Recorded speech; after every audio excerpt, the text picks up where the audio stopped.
नमस्कार विद्यार्थी मित्रांनो, अनाथांची आई म्हणून ओळखल्या जाणाऱ्या थोर समाजसेविका सिंधुताई सपकाळ यांच्याविषयी आपण आज या व्हिडिओमध्ये जाणून घेणार आहोत।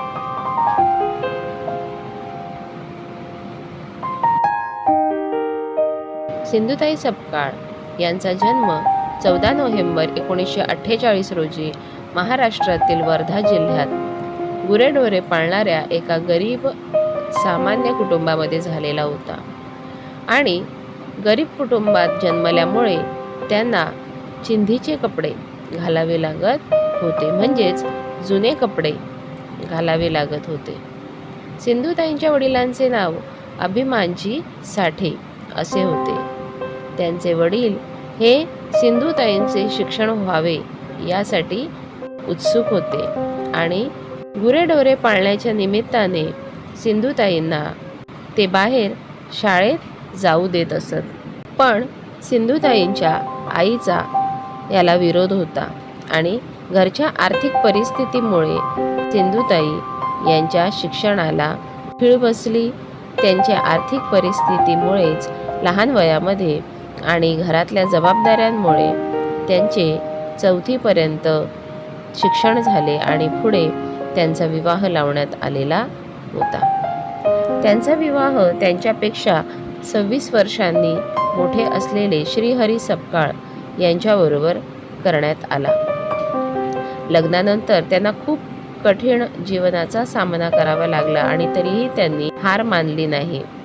त्यांच्या माहेरी त्यांनी महिलांच्या शोषणाविरुद्ध लढा दिला आणि या लढ्यानंतर त्यांचं आयुष्य हे अधिकच कठीण झालं। त्या गरोदर असताना सुद्धा त्यांच्या नवऱ्याने त्यांना घराबाहेर हाकललं आणि त्यानंतर त्यांनी एका गोठ्यामध्ये मुलीला जन्म दिला। त्यानंतर सिंधुताईंनी स्वतःचा आणि मुलीचा उदरनिर्वाह करण्यासाठी रस्त्यावर व रेल्वे स्थानकावर भीक मागायला सुरुवात केली। त्यांचे जीवन अतिशय खडतर संघर्षमय अशा स्वरूपाचे होते आणि स्वतःचे तसेच मुलीचे अस्तित्व टिकवून ठेवण्यासाठी त्या सतत धडपडत होत्या। असेच संघर्षमय जीवन जगत असताना सिंधुताई महाराष्ट्राच्या अमरावती जिल्ह्यात चिखलदरा येथे आल्या। तेथे वाघ संरक्षण प्रकल्पामुळे 84 आदिवासी गावे ही रिकामी करण्यात आलेली होती आणि त्यामुळे सिंधुताईंनी असहाय्य आदिवासी ग्रामस्थांचे योग्य पुनर्वसन करण्यासाठी संघर्ष करण्याचा निर्णय घेतला। त्यांच्या या प्रयत्नांना वनमंत्र्यांनी मान्यता दिली आणि त्यांना पर्यायी पुनर्वसनासाठी योग्य ती व्यवस्थाही करून दिली। त्यानंतर सिंधुताई आपल्या मुलीसोबत रेल्वे स्थानकात राहू लागल्या, पोट भरण्यासाठी भीक मागू लागल्या आणि स्वतःला आणि मुलीला सुरक्षित ठेवण्यासाठी त्या स्मशानभूमीत राहू लागल्या।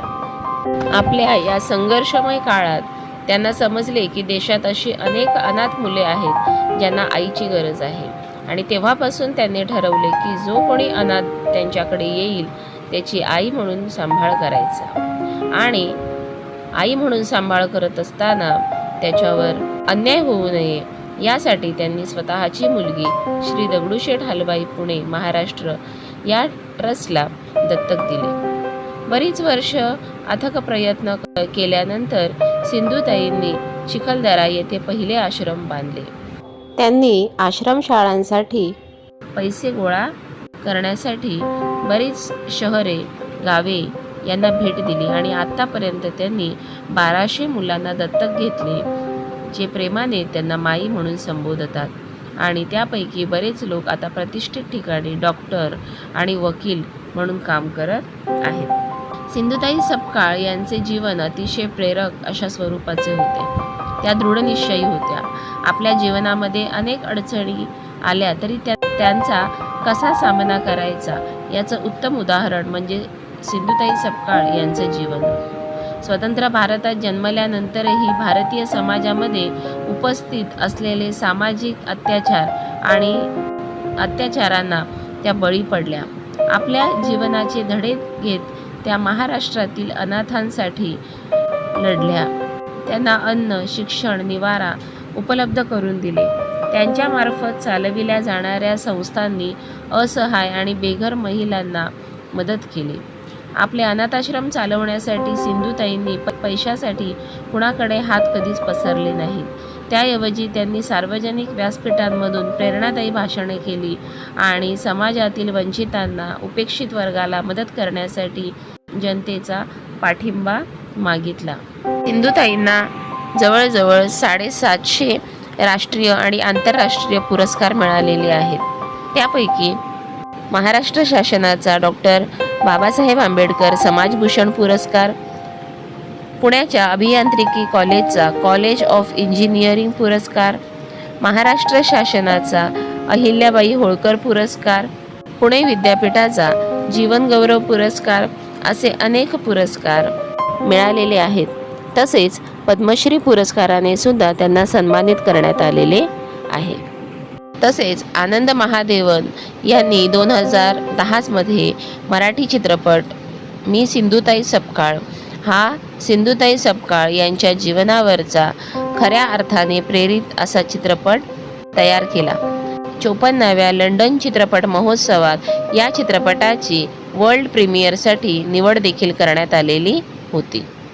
अशा सामाजिक क्षेत्रामध्ये महान कार्य करणाऱ्या थोर समाजसेविका सिंधुताई सपकाळ यांचे वयाच्या 73व्या वर्षी म्हणजेच 4 जानेवारी 2022 रोजी हृदयविकाराच्या झटक्याने निधन झाले. त्यांच्या कार्याला आणि त्यागाला वंदन. या व्हिडिओमध्ये आपण थोर समाजसेविका सिंधुताई सपकाळ यांच्याविषयी संपूर्ण माहिती जाणून घेतली. असेच अभ्यासपूर्ण नवनवीन व्हिडिओ पाहण्यासाठी व्हिडिओला लाईक करा आणि चॅनलला सबस्क्राईब करा. थँक्यू.